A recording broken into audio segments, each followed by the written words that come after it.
Hello, तो welcome to ISM channel. आज हम लोग यहाँ पे दो स्टॉक के बारे में डिस्कस करने वाले हैं। पहला यहाँ पे डिक्सन टेक्नोलॉजीज और दूसरा यहाँ पे आरवीएनएल। तो आप इस वीडियो को जरूर से अंत तक देखना, क्योंकि ये आज का जो वीडियो है ना, ये दोनों के ही बारे में इंपॉर्टेंट डिस्कशन होने वाला है। तो अंत तक देखो तो ही सारा जो डाउट है वो यहाँ पे क्लियर होगा। और जो भी आपने जो यहाँ पे देखा है थंबनेल में कि भाई 3600 का जो टारगेट है वो यहाँ पे ये वैलिड टारगेट दिखाई दे रहा है। ठीक है, तो अंत तक देखो तो ही आप लोगों को सारा कुछ जो है समझ में आएगा। तो स्टार्ट करते हैं और पहले हम लोग यहाँ पे डिस्कस करते हैं डिक्सन के बारे में। तो देखो, पहले हम लोग यहाँ पे कुछ जानते हैं कुछ कंपनी के बारे में। तो इस कंपनी का यहाँ पे काम क्या है? ये कंपनी एक तरह का आपको यहाँ पे जो मैन्युफैक्चर हब है, ठीक है। मतलब ये क्या करता है कि भाई एक कांटेक्ट करता है, जैसे कि यहाँ पे आपको बड़े बड़े कंपनी के साथ। और जो इनका जो सबसे खास जो है ना, वो यहाँ पे 4 कंपनी है, सैमसंग, सामी, और उसके बाद आपका फिलिप्स, और उसके बाद आपका पैनासोनिक। ठीक है, ये जो 4 जो कंपनी है इनके साथ इनका एक अच्छा कॉन्ट्रैक्ट देखने को मिलता है। जैसे कि देखो इनका लगभग आपको जो है 17 आपका यहाँ पे मतलब पूरे भारत में इनका 17 आपको मैन्युफैक्चर यूनिट देखने को मिलता है। तो वो यहाँ पे क्या करता है, आपको ये जो डिक्सन कंपनी है ये आपको जो वॉशिंग मशीन मैन्युफैक्चर है, plus TV, plus mobile, plus bulb, ठीक है। तो बहुत सारे कामों के लिए ये एक तरह का फेमस है, ठीक है। और इसलिए हम लोग यहाँ पे पैसा लगा रहे हैं, इन्वेस्ट कर रहे हैं। क्यों? क्योंकि जानते हो कि यहाँ पे आपको हाल ही में जो है सामी के साथ भी और उसके बाद आपको आईटेल के साथ भी यहाँ पे जो है एक पार्टनरशिप होते हुए दिखाई दिया है। क्यों? खास तौर से यहाँ से एक्सपोर्ट करने के लिए। तो यही एक मेन जो विजन है, जिसके कारण जो कंपनी का जो प्राइस है वो यहाँ पे 3000 से आपको बढ़कर आपका हो जाता है कितना, अभी ऑलमोस्ट आपको 4500 के ऊपर। लेकिन अभी जो यहाँ पे 4000 की रेंज जो स्टॉक चल रहा है, तो क्या हम लोग यहाँ पे स्टॉक को सेल कर दें या फिर हम लोग यहाँ पे बाई करें? और जानते हो कि जो इसका Q1 का जो नंबर है वो कुछ खास इस तरह का दिखाई नहीं दिया। अब कारण भी उसका है, आप यहाँ पे देख सकते हो। देखो, जैसे कि सेल्स यहाँ पे आपका जो है ऑलमोस्ट एक अच्छा गेन दिखाई दे रहा है आपका ईयर ऑन ईयर भी, और आपका यहाँ पे क्वार्टर भी। लेकिन यहाँ पे प्रॉफिट में क्या है कि भाई यहाँ पे जो है ईयर ऑन ईयर पे तो प्रॉफिट गेन हो रहा है, मतलब 62 करोड़ से जा रहा है आपको 90 करोड़। लेकिन यहाँ पे जो है क्वार्टर क्या हो रहा है, 112 करोड़ से घट जा रहा है। तो अब आपने क्या देखा कि भाई यहाँ पे क्वार्टर में सेल्स में ग्रो हो रहा है, लेकिन उसके बाद ही प्रॉफिट यहाँ पे ग्रो नहीं। और यही सबसे बड़ा मेन कारण है कि यहाँ पे मार्केट ने क्या किया, इसे कर दिया रिजेक्ट, ठीक है। और इसलिए अभी थोड़ा एक प्रेशर में चलते हुए दिखाई दे रहा है। मैंने इसका आपके साथ जो टेक्निकल शेयर किया, लेकिन बहुत से लोग इस चैनल में पहली बार आए होंगे, तो हम लोग एक बार फिर से आपको चेक करेंगे टेक्निकल। लेकिन जो भी आपने टारगेट देखा है, पहले हम लोग वो टारगेट के बारे में जानते हैं कि यहाँ पे ब्रोकर क्यों ऐसा टारगेट दे रहे हैं। उसके बाद फिर हम लोग यहाँ पे आगे अपना जो डिसीजन आपको बढ़ाएंगे। आप यहाँ पे देखो एक बार, जो टारगेट है वो यहाँ पे मिल रहा है 3600 रुपया का, ठीक है। और जो 3600 जो टारगेट है ना, ये है आपका यहाँ पे क्या, आपको जो रिड्यूसिंग टारगेट दिखाई दे रहा है। मतलब जो उसका टारगेट था वो पहले यहाँ पे ऊपर का टारगेट था, लेकिन यहाँ पे टारगेट जो है कम करते हुए दिखाई दे रही है आईसीआईसी। उसके बाद देखो कि एक और टारगेट यहाँ पे दिखाई दे रहा है, जो है यहाँ पे 4140 रुपये का। लेकिन ये एक आपका होल्ड रेटिंग है, मतलब आप यहाँ ना बाई करो और ना आप यहाँ पे सेल करो, ठीक है। अभी आप यहाँ पे होल्ड करके चलो, इसका मतलब ये। तो देखो यहाँ पे जो टारगेट जो कम हो रहा है, तो यहाँ पे इसका वजह क्या है? तो देखो यहाँ पे वजह इनका क्या है ना, कि जो प्रॉफिट जो अभी आपका जो यहाँ पे देखने को मिल रहा है, ठीक है, वो तो यहाँ पे सही दिखाई दे रहा है इनके हिसाब से। लेकिन ऐसा इनका ये बोलना है कि भाई 25 मतलब FY25 तक जो है ना, इसका जो यहाँ पे सेल है वो थोड़ा सा यहाँ पे गेन होगा, लेकिन जो प्रॉफिट है वो यहाँ पे सही आते हुए दिखाई नहीं देगा। साथ साथ यहाँ पे आपका जो EPS मतलब अर्निंग पर शेयर भी यहाँ पे 18% तक यहाँ पे कम हो सकता है। इसलिए उनके हिसाब से जो ये टारगेट है वो यहाँ पे 3600 दिखाई दे रहा है।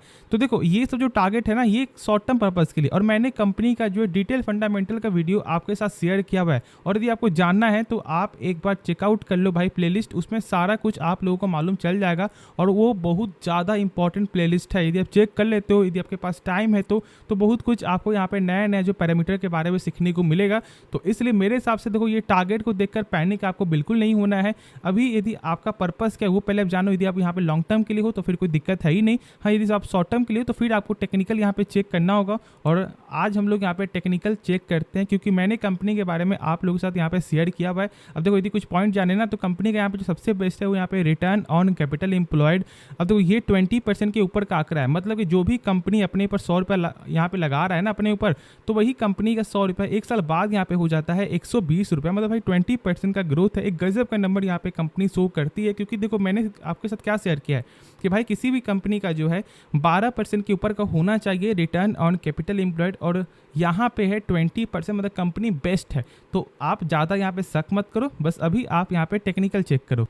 तो आप यहाँ पे देखो जो इसका अभी जो यहाँ पे आपको जो सपोर्ट जो दिखाई दे रहा है ना, वो है यहाँ पे 3865 का, और जो यहाँ पे आपको ब्रेकआउट जो लेवल है वो यहाँ पे है 4304 रुपये का। और अभी ये एक कुछ दिनों से एक साइडवेज आपको चलते हुए दिखाई दे रहा है, और इसलिए मैंने आपके साथ क्या शेयर किया था कि भाई अभी यहाँ पे आप बाई मत करो। क्यों? क्योंकि ऐसा हो सकता है जो इसका लेवल है वो यहाँ पे 3865 तक आते हुए दिखाई दे, तो उस समय आप यहाँ पे रिस्क ले सकते हो। लेकिन यदि आपको 3865 का यदि यहाँ पे आपको जो ब्रेकडाउन कर देता है तो फिर जो इसका लेवल है वो यहाँ पे पहले जैसा आते हुए भी दिखाई दे सकता है, लेकिन ऐसा नहीं होगा। क्यों? क्योंकि यहाँ पे एक अच्छा इंपॉर्टेंट सपोर्ट जो है दिखाई दे रहा है। तो अभी ऐसा हो सकता है कि कुछ दिनों या फिर कुछ महीने तक स्टॉक ऐसे साइड में चलते हुए दिखाई दे, तो बाई हम लोग तभी करेंगे, नहीं तो यहाँ पे बॉटम पे आएगा। ठीक है, क्योंकि ऐसा हो सकता है कि यहाँ से ये आपको एक बार ऊपर के लिए यहाँ पे जाने के लिए कोशिश करे, और नहीं तो ऊपर के लेवल जब ये आपको ब्रेकआउट करेगा उसके बाद हम लोग यहाँ पे इसके बारे में सोचेंगे। तो अभी फिलहाल एक साइडवेज एरिया है, तो हम लोग यहाँ पे वेट करके चलेंगे। ये आपका जो मेरा पॉइंट ऑफ व्यू है, बाकी आपको अपना डिसीजन खुद से लेना है, तो खुद से एक बार इसके बारे में देखना समझना, उसके बाद ही कोई फैसला आपको लेना है। ठीक है, तो अब लोग यहाँ पे नेक्स्ट स्टॉक के बारे में डिस्कस करते हैं। तो स्टॉक का नाम है यहाँ पे RVNL। देखो कल भी यहाँ पे गिरावट हुआ था और आज भी यहाँ पे आपको जो है ऑलमोस्ट 4% तक का गिरावट दिखाई दिया है, लेकिन ऐसे गिरावट हम लोग यहाँ पे चेक करेंगे तो 5% तक भी गिरावट हुआ है। क्यों? क्योंकि देखो यहाँ पे एक बार जो इसका जो लेवल है वो यहाँ पे 119 रुपया 65 पैसा तक आते हुए दिखाई दी, जो इसका लो था। लेकिन आप जानते हो कि यहाँ पे आपको जो फ्लोर प्राइस क्या था आपका यहाँ पे 119 रुपया, मतलब लगभग 119 के करीब ये आते हुए दिखाई दिया।